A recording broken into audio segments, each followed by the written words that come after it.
Students, आपका स्वागत है एनटीआर लर्निंग क्लासेस में। जैसे कि हमने पार्ट सेकंड में पढ़ लिया था कॉम्बिनेशन रिएक्शन के बारे में।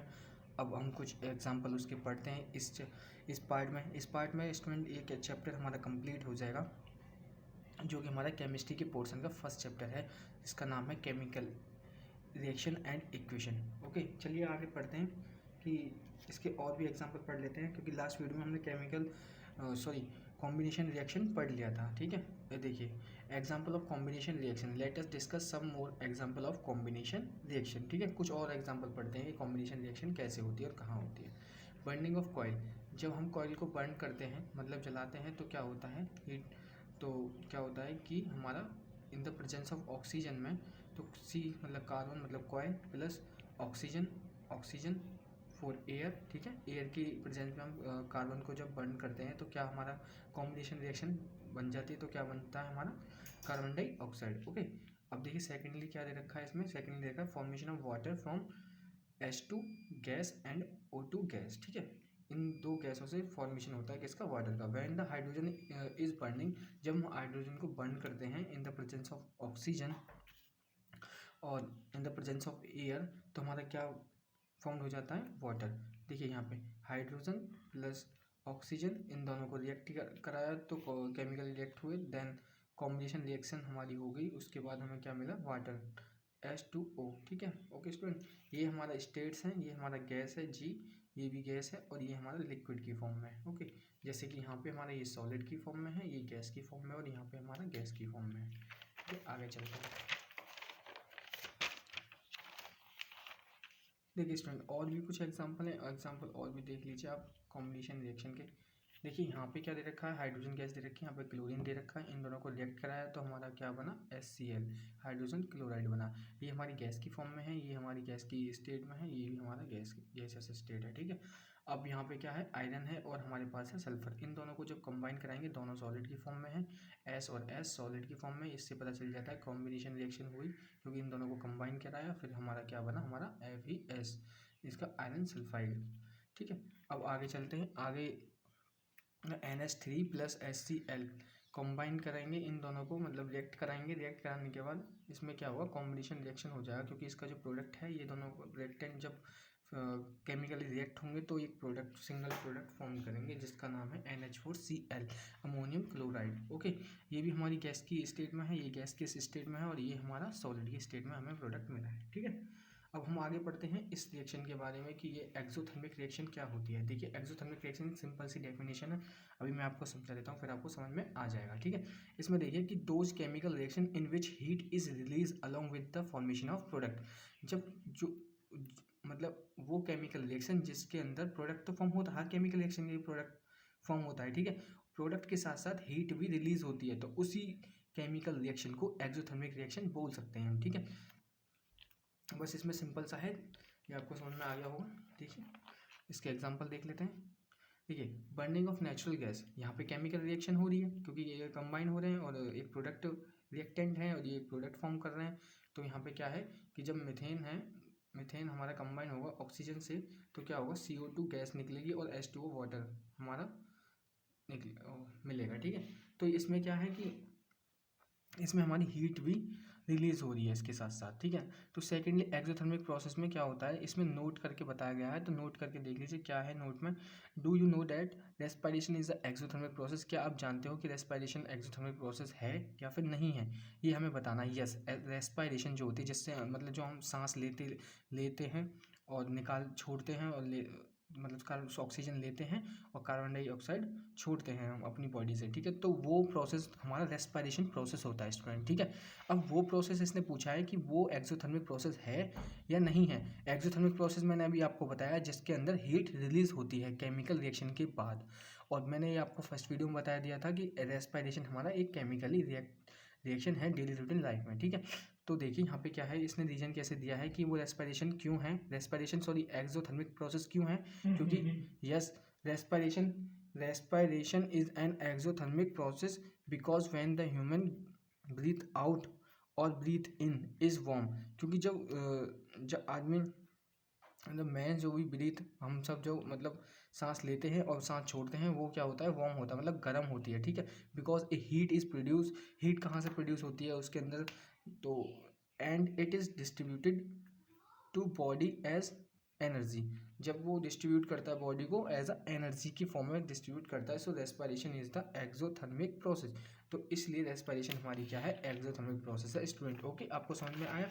चलिए आगे पढ़ते हैं। आगे हमारा क्या है, आगे हमें अब नेक्स्ट पढ़ना है। नेक्स्ट हमारा है सेकेंडली, फर्स्ट था हमारा कॉम्बिनेशन रिएक्शन, अब सेकेंड था, क्योंकि रिएक्शन केमिकल रिएक्शन के हमारे टाइप चल रहे थे, आपको याद होगा। तो फर्स्ट हमारा था क्या, कॉम्बिनेशन रिएक्शन। अब सेकेंडली क्या है हमारे पास, डिकम्पोजिशन रिएक्शन। ओके, अब इसमें हम पढ़ते हैं कि इसकी डेफिनेशन क्या दे रखी है स्टूडेंट। ठीक है, इसकी डेफिनेशन में दे रखा है, those reaction in which A compound split up into two और मोर सिंपलर सब्सटेंस। मतलब कि ये है कि जो भी इसका कंपाउंड होगा वो टूट जाएगा कंपाउंड, और किस में टूटेगा, ये दो या दो से अधिक सिमिलर सब्सटेंस में टूट जाएगा। ठीक है, are known as the decomposition reaction, इसी को हम डिकम्पोजिशन रिएक्शन बोलते हैं। ठीक है, आगे देखते हैं आगे क्या पॉइंट बोला है इसने। आगे देखिए, इसमें स्टूडेंट बोला है, a decomposition reaction is just opposite of a combination reaction. ये डिकम्पोजिशन रिएक्शन जो होता है ना, वो कॉम्बिनेशन का अपोजिट होता है। ठीक है, कॉम्बिनेशन में क्या होता था, दो सब्सटेंस मिलकर एक प्रोडक्ट फॉर्म कर लेते। अब यहाँ पे क्या है, एक सिंगल कंपाउंड स्प्लिट मतलब टूट जाएगा दो या दो से अधिक सब्सटेंस में, ये इसने बोला है। तो इसलिए इसने बोला है, ये पॉइंट नोट करने वाली बात है कि decomposition reaction is just opposite to the combination reaction. ये आपको ऐसे मल्टीपल चॉइस में भी आ सकता है कि decomposition reaction in which opposite reaction, तो उसमें मतलब दे सकता है उसमें option, exothermic reaction, combination reaction, double displacement reaction. तो आपको उसमें टिक करना पड़ेगा कॉम्बिनेशन रिएक्शन। ओके, ऐसे क्वेश्चन बन सकते हैं मल्टीपल चॉइस में। ये आपको नोट में बहुत ही इंपॉर्टेंट चीज़ है, तो आपको ध्यान में रखनी है ये सारी नोट्स। ठीक है, और ये नोट्स भी आपको मिल जाएंगे। एग्जाम्पल क्या है, एग्जाम्पल में देखो दे रखा है, व्हेन ए कैल्शियम कार्बोनेट मतलब CaCO3 इज हीटेड। अगर हम CaCO3 मतलब कैल्शियम कार्बोनेट को हीट करते हैं तो क्या है, इट्स वो डिकम्पोज हो जाएगा किसमें, to give a chemical oxide and the carbon dioxide. ठीक है, डिकम्पोज मैंने बता दिया कि डिकम्पोज क्या होता है, एक कंपाउंड होता है जो कि टूट जाता है दो या दो से अधिक सिमिलर सब्सटेंस में, वो उसी को क्या कहते हैं, डिकम्पोजिशन रिएक्शन कहते हैं। ठीक है, अब देखिए एग्जांपल देख लीजिए, CaCO3 हमारा हो गया कैल्शियम कार्बोनेट, जब उसको हम हीट करेंगे डिकम्पोजिशन रिएक्शन हो जाएगा यहाँ पे, तो क्या होगा, अब CaO हमें मिलेगा, कैल्शियम ऑक्साइड मिलेगा। ठीक है, और ये हमारा क्या है, CO2 गैस है जो कार्बन डाइऑक्साइड हमें मिलेगी इससे। ठीक है, आपको समझ में आया कि डिकम्पोजिशन रिएक्शन होता क्या है। डिकम्पोजिशन रिएक्शन वो होता है जब एक कंपाउंड और स्प्लिट हो जाता है दो या दो से अधिक सिमिलर सब्सटेंस में। देखिए यहाँ पे ऐसा है, ये कंपाउंड है जो कि स्प्लिट हो गया हमारा CaO में और CO2 में, इसी को हम, ये रिएक्शन हमारी क्या है, डिकम्पोजिशन रिएक्शन है।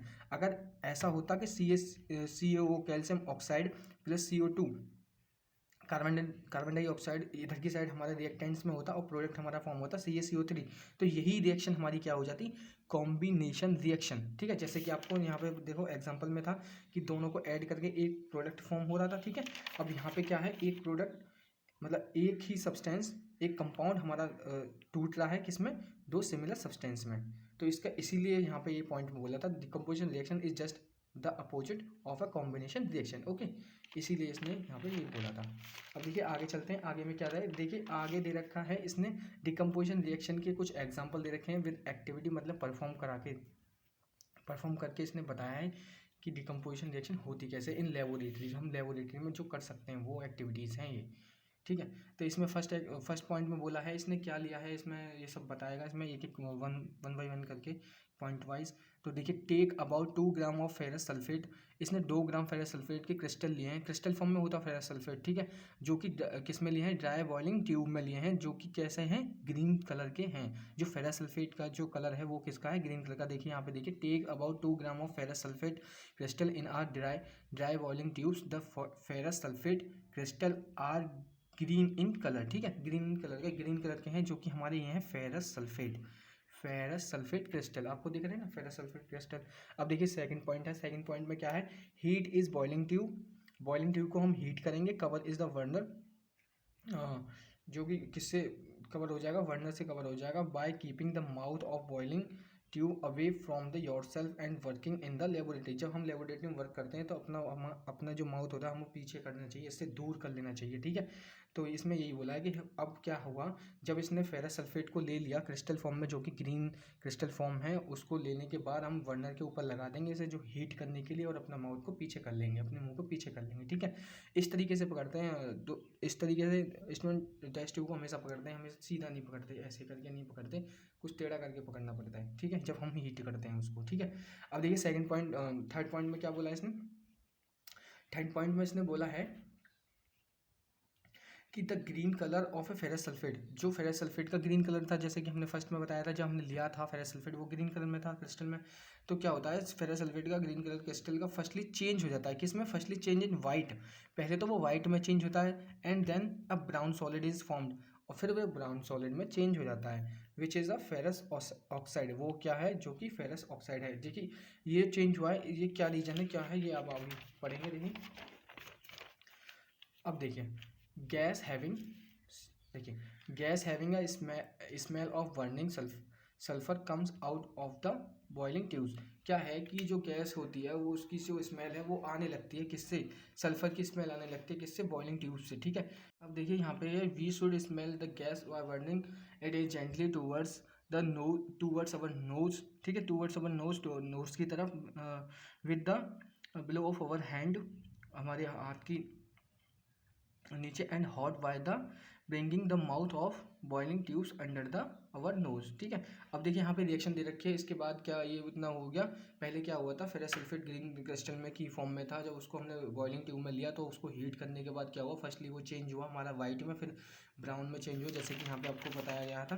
देखिए पहले वो चेंज हुआ हमारा किसमें, फेरस सल्फेट किसमें, firstly change in the white, then the brown solid is formed. तो इसका मतलब क्या हुआ, पहले तो वो वाइट में चेंज हुआ, फिर ब्राउन में चेंज हुआ, इसके बाद क्या हुआ कि इसके बाद ये हुआ, इसमें इसमें स्मेल आने लग गई, जो कि हमारा फेरस की स्मेल थी, फेरस गैस की स्मेल थी, जो हमारा निकल रहा था, having a ferrous gas smell, ठीक है। अब इसमें क्या है कि इसमें देखिए रिएक्शन दे रखी है, रिएक्शन को देखिए यार ध्यान से, देखिए फेरस सल्फेट दे रखा है FeSO4, ठीक है, इसको हीट करते हैं, ये सॉलिड की फॉर्म में होता है, यहाँ पे दिखाया गया है सॉलिड की फॉर्म में, ठीक है। अब जब हम इसको हीट करेंगे, हीट करने के बाद हमारे पास मिलेगा फेरिक ऑक्साइड Fe2O3, ये हमारा फेरिक ऑक्साइड मिलेगा, इसकी जो स्टेट होगी वो भी सॉलिड की स्टेट होगी, ठीक है।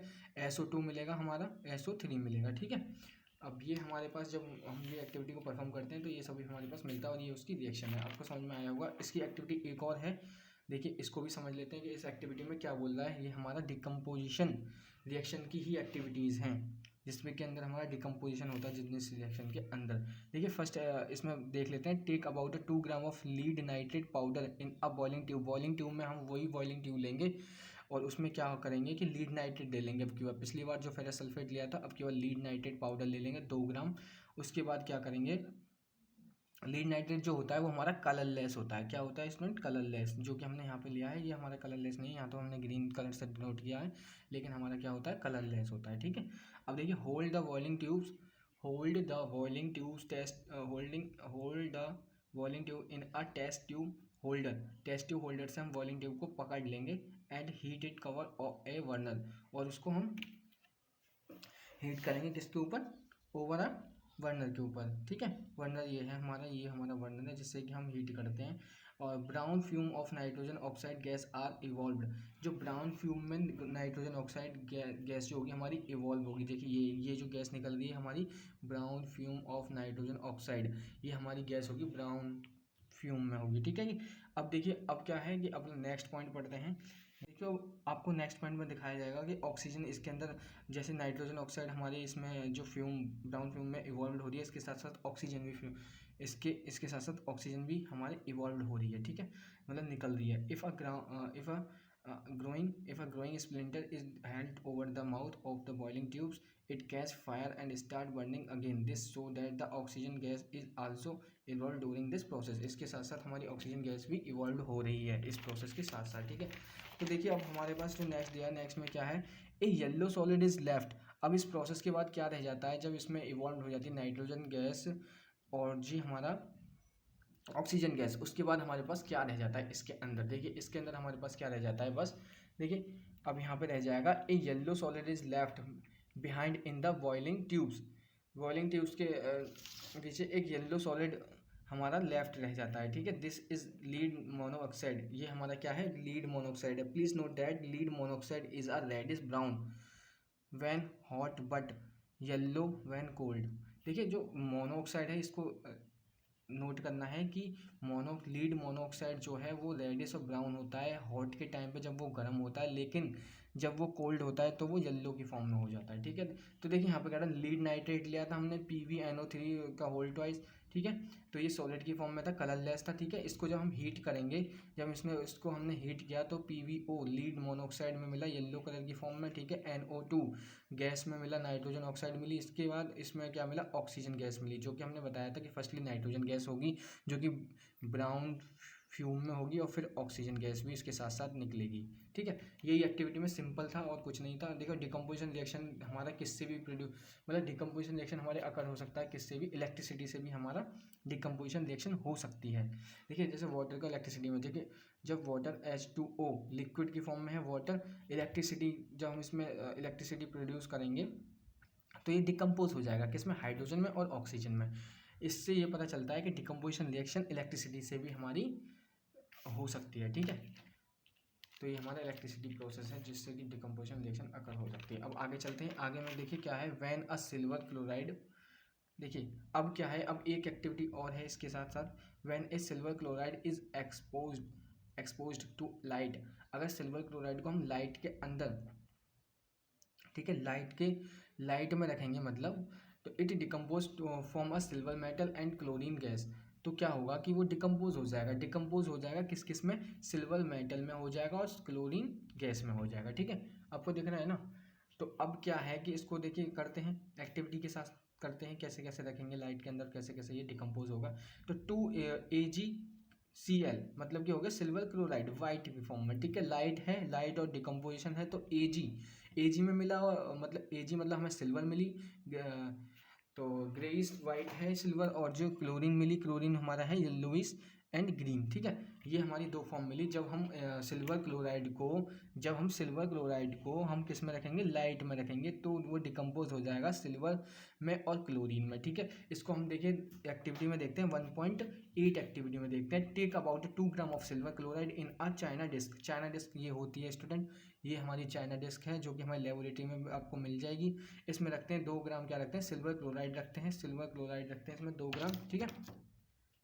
2 ग्राम सिल्वर क्लोराइड रखते हैं इसमें, और इसमें क्या है, it is a white colour, जो कि हमारी किस में है, वाइट कलर में है, वाइट कलर में प्रेजेंट है जो कि हमारी, ठीक है।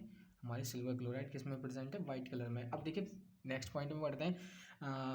Place this china disc in the sunlight for a some time. कुछ समय के लिए हम सनलाइट में रख देते हैं। ये हमारा सन है जिससे ये हमने चाइना डिस्क को रख दिया इसके नीचे, तो लाइट इस पर पड़ रही है, सन रेज पड़ रही है, सनलाइट पड़ रही है इस पर। तो अब नेक्स्ट में करते हैं, नेक्स्ट में क्या है देखिए पढ़ते हैं।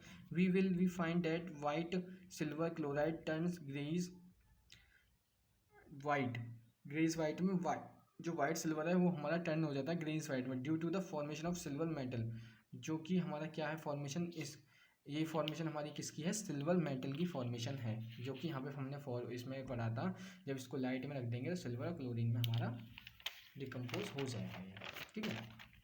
चलिए हम नेक्स्ट वो ले लेते हैं, नेक्स्ट एग्जांपल ले लेते हैं। इसमें सिल्वर ब्रोमाइड लेते हैं। सिल्वर ब्रोमाइड को हम जब लाइट में कर देंगे तो डिकम्पोज हो जाएगा हमारा सिल्वर ग्रेइश वाइट में, और ब्रोमाइड में भी हमारा कन्वर्ट हो जाएगा, तो रेड ब्राउन होता है, ठीक है। ये हमारा उसका सेम का एग्जांपल है। देखिए सिल्वर ब्रोमाइड को हमने रखा लाइट में, तो हमारा सिल्वर ग्रेइश वाइट और ब्रोमाइड रेड ब्राउन में चेंज हो गया। अब हम पढ़ेंगे नेक्स्ट हमारे पास क्या है, ये हमारे पास हमने कॉम्बिनेशन कर लिया, डिकम्पोजिशन कर लिया। अब हम पढ़ेंगे थर्ड डिस्प्लेसमेंट रिएक्शन हमारी होती क्या है, ये हमारा क्या है थर्ड पॉइंट, क्या है ये हमारा थर्ड पॉइंट। अब इसके बारे में डेफिनेशन के बारे में पढ़ते हैं।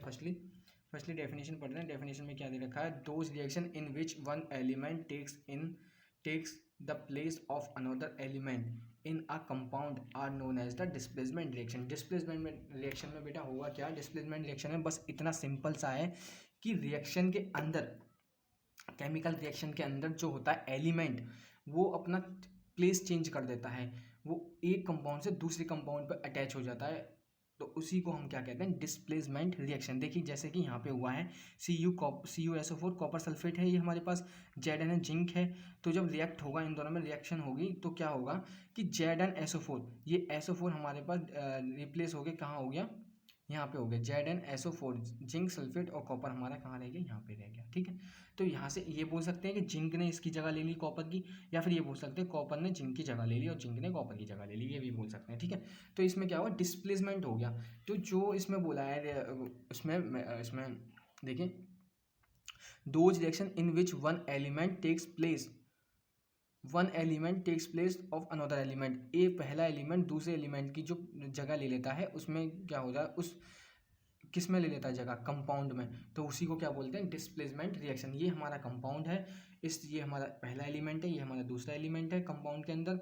तो इसने जो जिंक ने इस कंपाउंड के अंदर दूसरे एलिमेंट की अपने Cu, ये हमारा दूसरा एलिमेंट है, इसकी जगह ले ली, और इसने इसकी जगह ले ली। तो मतलब या तो इसने मान लो या फिर इसने मान लो, तो ये क्या हुआ, हमारा डिस्प्लेसमेंट रिएक्शन हुआ। ये सिंपल सी चीज़ है। देखिए आगे और एग्जांपल हैं, तो जिससे कि आपको अच्छे से समझ में आ जाएगा, और एक्टिविटीज़ हैं इसकी। देखिए एक्टिविटी करते हैं 1.9 एक्टिविटी में हमें बताया जाएगा कि एग्जांपल और डिकम्पोजिशन रिएक्शन डिकम्पोजिशन नहीं, डिस्प्लेसमेंट रिएक्शन कैसे अकर होती है। ठीक है, अब देखिए एक्टिविटी में क्या है। एक्टिविटी में देखिए, take about 10 ml of copper sulphate solution in a test tube. हम 10 ml of copper sulphate solution ले लेंगे, किस में, टेस्ट ट्यूब में ले लेंगे। ठीक है, तो it deep blue in colour, जो कि हमारा ब्लू कलर में होगा, डीप ब्लू कलर में। ठीक है, तो हमारे यहाँ इस पे यार कॉपर सल्फेट है, ये देखिए blue solution of copper sulphate, ये इसमें ले लिया हमने। ठीक है, take a big iron nails and clean its surface by rubbing with the sand paper. पहले तो हम सैंड पेपर से एक चोवेल ले लेंगे या फिर कुछ भी ले लेंगे, जो कि आयरन रॉड होगी, एक तरीके आयरन नील की फॉर्म में होगी, हमारी चोवेल ले लेंगे, उसको हम सैंड पेपर से हम क्लीन कर देंगे फर्स्टली, फिर उसमें डिप कर देंगे। देखिए इसमें लेके ये लिखा है, put the clean iron nail in the test tube containing copper sulfate solution, allow the iron nail to remain in a copper sulfate solution for about the half an hour। तो इसमें क्या करेंगे, कॉपर सल्फेट सॉल्यूशन में इसको हम dip कर देंगे। Dip करने के बाद क्या करेंगे, इसको हम छोड़ देंगे हाफ एन आवर, मतलब कि एक डेढ़ घंटे के लिए या आधे घंटे के लिए हम इसको छोड़ देंगे। ठीक है, छोड़ने के बाद क्या होगा, इसके बाद देखिए नेक्स्ट पॉइंट में देखिए कि क्या होना है इसमें। पॉइंट में देखिए, इसमें बताया गया है कि आफ्टर हाफ एन आवर, मतलब आधे घंटे बाद, take out the iron nail, उसको आयरन नेल को हम निकालेंगे फॉर्म कॉपर सल्फेट से, सॉल्यूशन कॉपर सल्फेट है इसमें सॉल्यूशन, इससे निकालेंगे। निकालने के बाद इसमें हमने डिप कर दिया आयरन नेल, ये हमारी क्या है, आयरन नेल है, ये देखिए आपको दिख रही होगी, ये हमारी आयरन नेल है, इसमें हमने डिप कर दिया कॉपर सल्फेट में सॉल्यूशन में। अब आधे घंटे बाद इसको हम जब निकालेंगे, तो जब हम इसको निकालेंगे, वी विल फाइंड आउट, हम देखेंगे, हम पाएंगे कि iron nail is covered with the red brown layer, उसके ऊपर क्या, रेड ब्राउन लेयर हमारी कवर्ड हो गई है उस आयरन नेल के ऊपर, ऑफ अ कॉपर मेटल। ठीक है, जो कि हमारे कॉपर मेटल की है। ठीक है, अब देखिए नेक्स्ट में क्या है, ये तो आपको इतना समझ में आ गया होगा। If we look at test tube, अगर हम टेस्ट ट्यूब को देखें, if we look at test tube we find that the original deep blue colour sulphate solution has faded. जो हमारा ब्लू कलर है, जो सल्फेट सॉल्यूशन का ब्लू कलर है, वो फेड हो जाता है अगर हम टेस्ट ट्यूब के अंदर देखेंगे। उसके बाद उस प्रोसेस के बाद जब हमने उसको आयरन नेल को डाला, आधे घंटे उसमें रहने दिया, जब उसको निकाला तो उसका कलर क्या हुआ, ब्राउन कलर हो गया, जो कि कॉपर सल्फेट की क्लॉटिंग उसके ऊपर चढ़ गई। ठीक है, कॉपर की। ठीक है, जिसमें बोला है देखिए, रेड ब्राउन हो गया लेयर ऑफ कॉपर मेटल की रेड ब्राउन लेयर हो गई। ठीक है, तो इसको कवर कर लिया। इसके बाद क्या हुआ कि जो हमारी टेस्ट ट्यूब में जो सल्फेट सॉल्यूशन का जो हमारा ब्लू कलर था, वो हमारा फेड हो गया। ठीक है, इसमें ये बोला है इस पॉइंट में, the solution turns light green due to formation of iron sulphate और अ फेरस सल्फेट। जो सॉल्यूशन है वो टर्न हो जाता है लाइट ग्रीन में, किसकी वजह से, आयरन सल्फेट की वजह से और फेरस सल्फेट की वजह से। ठीक है, तो इसमें क्या है, देखिए इसका वो रिएक्शन देख लेते हैं। Fe जो कि आयरन है, कॉपर सल्फेट है, इसको हम जब रिएक्ट कराएंगे, मतलब मिलाएंगे, तो क्या होगा, आयरन सल्फेट प्लस कॉपर हमारे पास मिल जाएगा। तो इसमें क्या हुआ, डिकम्पोज हो गया। Fe को Cu की जगह ले ली इसने, FeSO4 हो गया, तो इसने इसको डिस्प्लेसमेंट कर दिया। ठीक है, डिस्प्लेसमेंट कर दिया इसने इसके लिए। तो अब क्या मिला, हमारे पास कॉपर बचा, तो कॉपर हमारा यहाँ पे बच गया। ठीक है, तो यही इसमें रिएक्शन में बताया गया है। ठीक है, अब देखिए आगे चलते हैं, आगे क्या बोला है कि डबल डिस्प्लेसमेंट। अब ये हमारी नेक्स्ट हो गई, ये हमारी कौन सी हो गई, पहले तो हो गया हमारा कॉम्बिनेशन, फिर हो गया डिकम्पोजिशन एंड फिर हो गया डिस्प्लेसमेंट, ये हो गया हमारा डबल डिस्प्लेसमेंट, मतलब कि ये फोर्थ हो गई, फोर, ठीक है। अब इसके बाद हम इसमें पढ़ेंगे डबल डिस्प्लेसमेंट रिएक्शन। फर्स्टली इसकी रिएक्शन पढ़ लेते हैं कि रिएक्शन में इसकी क्या बोला है, ठीक है। देखिए रिएक्शन, देखिए those reaction in which two compounds react by an exchange of ions to form two और new compound are called a double displacement reaction. इसके अंदर क्या हुआ, उसके अंदर सिंगल एलिमेंट चेंज हो रहा था, उसके अंदर एक एलिमेंट की जगह दूसरा एलिमेंट ले रहा था। देखिए उसके अंदर क्या हो रहा था कि इसने, इस एलिमेंट ने, Fe ने कॉपर की जगह ले लिया। अब इसमें क्या होगा कि कॉपर Fe की जगह और Fe कॉपर की जगह ले लेगा, मतलब दो डबल डिस्प्लेसमेंट हो जाएगा। इसके अंदर क्या होगा, देखिए क्या होगा। एग्जांपल देखिए इसका AgNO3 सिल्वर नाइट्रेट हमारे पास है, प्लस हम रिएक्ट करा दें NaCl सोडियम क्लोराइड से, तो अब क्या होगा, Ag की जगह हमारा, सॉरी, नाइट्रोजन की जगह हमारा क्लोरीन ले लेगा और क्लोरीन की जगह हमारा क्या लेगा, नाइट्रेट ले लेगा, ठीक है।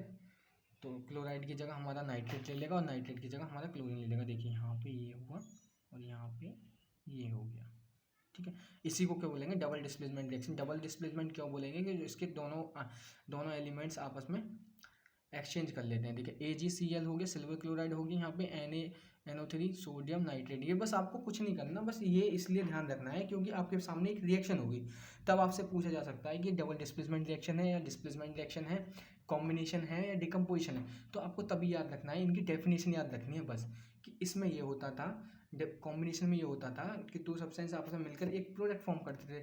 डिकम्पोजिशन में ये होता था कि एक प्रोडक्ट होता था, मतलब एक कंपाउंड होता था, उसको स्प्लिट करते थे सब्सटेंस में, एक या एक से अधिक में।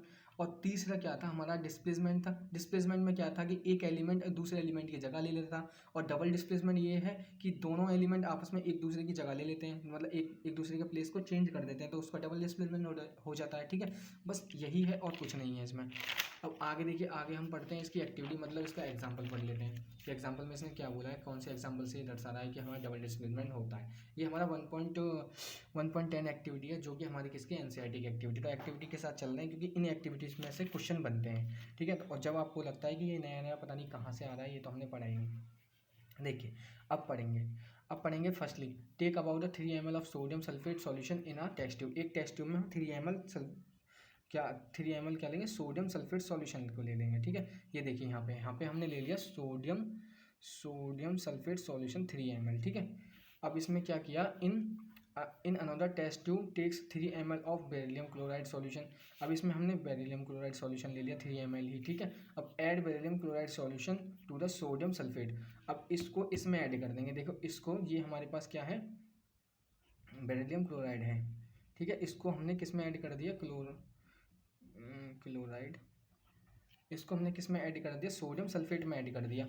तो सोडियम सल्फेट में जब ऐड करेंगे तो बेरिलियम सल्फेट हमारा PPT के फॉर्म में फॉर्म्ड हो जाएगा। एडिंग बेरिलियम, देखिए यहाँ देखिए, adding beryllium chloride solution to the sodium sulphate solution, ठीक है। तो a white PPT of a beryllium sulphate is formed at once.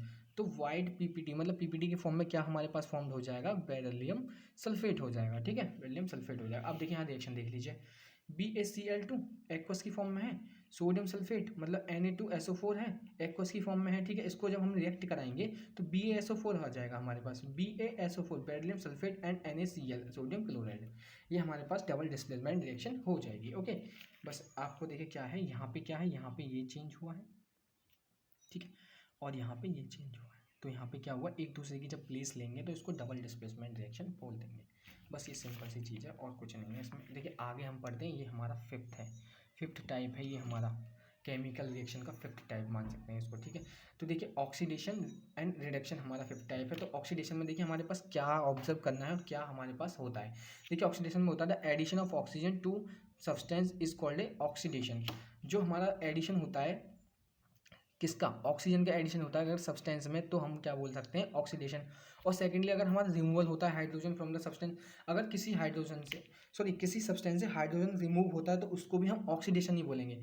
तो मतलब क्या है, हमको दो डेफिनेशन ऑक्सीडेशन की, हमारे पास दो डेफिनेशन से हम पहचान सकते हैं कि अगर रिएक्शन में हाइड्रोजन रिमूव हो रहा है किसी सब्सटेंस से तो वहाँ पे भी हमारा ऑक्सीडेशन होगा, अगर ऑक्सीजन ऐड हो रहा है तो वहाँ पे भी हमारा ऑक्सीडेशन होगा। देखिए यहाँ पे क्या है, कॉपर है प्लस ऑक्सीजन है, हीट किया तो कॉपर ऑक्साइड बन गया, तो हमारा ऐड हो रहा है ऑक्सीजन किसमें, कॉपर में, तो यहाँ पे हमारे क्या हो गया, ऑक्सीडेशन रिएक्शन हो गई। ठीक है, अब रिडक्शन क्या है, द एडिशन ऑफ हाइड्रोजन, इसका उल्टा है एडिशन ऑफ, अगर कहीं पे एडिशन हो रहा है हाइड्रोजन का किसी भी सब्सटेंस में और रिएक्शन के किसी भी सब्सटेंस में हाइड्रोजन का एडिशन हो रहा है तो हमारा क्या होगा, वहाँ पे रिडक्शन होगा।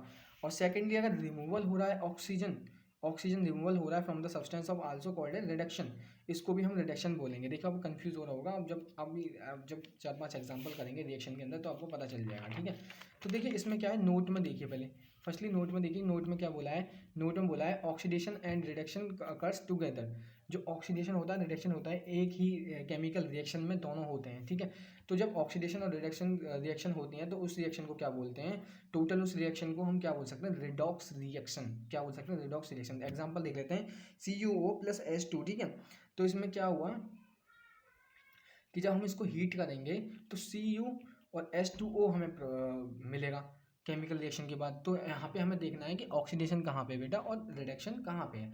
ठीक है, यहाँ पे क्या हो रहा है, रिमूवल ऑफ ऑक्सीजन हो रहा है ना, इससे रिमूव हो रहा है ऑक्सीजन, यहाँ पे ऐड हो रहा है। तो जब रिमूवल ऑफ ऑक्सीजन होता है और एडिशन ऑफ हाइड्रोजन होता है तो क्या होता है, वहाँ पे रिडक्शन होता है। तो यहाँ पे हम देख सकते हैं इट इज़ रिडक्शन कहाँ पे हुआ, इसमें हुआ, यहाँ से यहाँ तक इसमें रिडक्शन हुआ। ठीक है, अब यहाँ पे क्या है, एडिशन ऑफ ऑक्सीजन हो रहा है, तो एडिशन ऑफ ऑक्सीजन का मतलब क्या होता है कि हमारा ऑक्सीडेशन हो रहा है। तो एक ही केमिकल रिएक्शन में दोनों होते हैं तो इसको रिडॉक्स रिएक्शन बोलते हैं। ठीक है, अब देखिए सेकेंड देखते हैं, ZnO + Cu, इसको हमें मिल गया Zn और CO। ठीक है, तो यहाँ पे क्या हुआ कि यहाँ से ZO रिडक्शन हो गया, मतलब O का रिमूवल होना, तो क्या होगा, ऑक्सीजन का रिमूवल होना क्या होता है, रिडक्शन होता है, जो अभी डेफिनेशन में मैंने आपको बताया।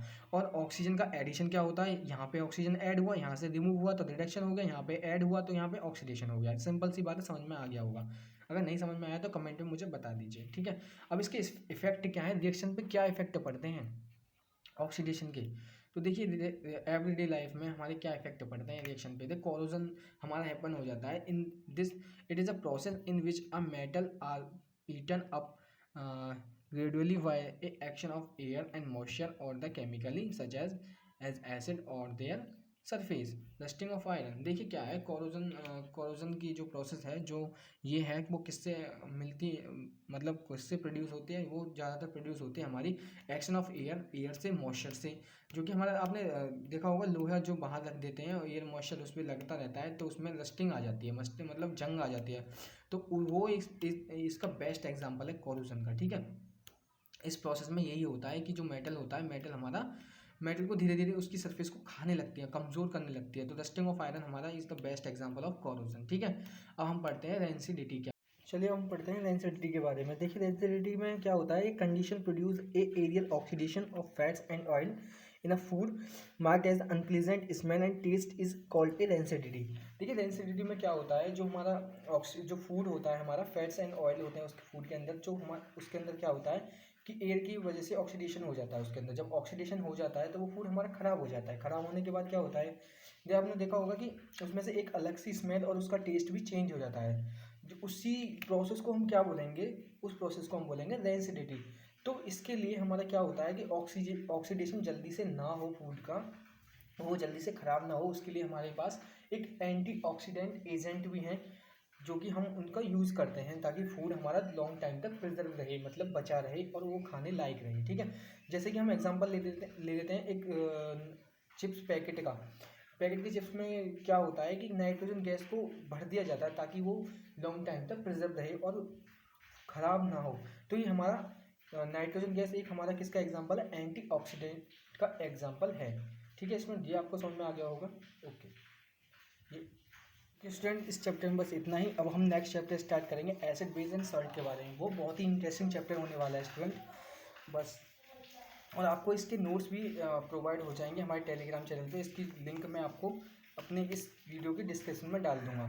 देखिए आपको पूरा चैप्टर समझने के लिए पार्ट फर्स्ट और पार्ट सेकंड भी देखना पड़ेगा, वरना आपको ये पार्ट भी समझ में नहीं आएगा स्टूडेंट। ओके स्टूडेंट, बस इतना ही। जय हिंद।